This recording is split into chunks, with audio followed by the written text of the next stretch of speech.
Rupert Flanagan was exiled again for causing explosions every now and then. His Omaha colleagues considered him strange, so he fled to the desert, provoked and deranged.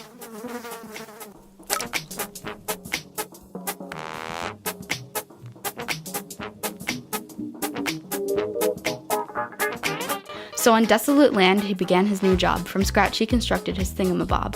His desert idea was the best one he'd had. It was the best idea ever. What could go bad?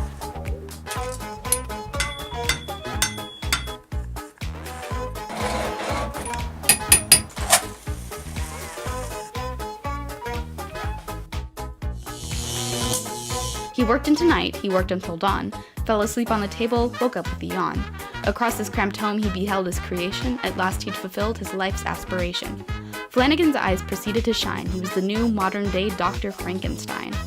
His hubris, however, was incredibly brief as the robot grew hostile to his disbelief. Rupert had wanted this moment since he was a boy, but his dreams were all crushed when the bot said destroy. With strong metal arms, the creation attacked, and Flanagan was helpless, he couldn't fight back. His stomach turned over and something cramped up. Soon out came the fly from his old coffee cup.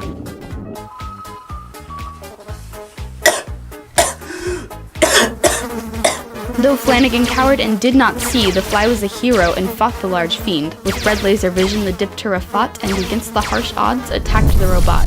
But karma's the thing that's not always returned, and the fly's fate contrasted with what he had earned. For Flanagan saw that day only a bug, and he squashed the fly, giving just a small shrug.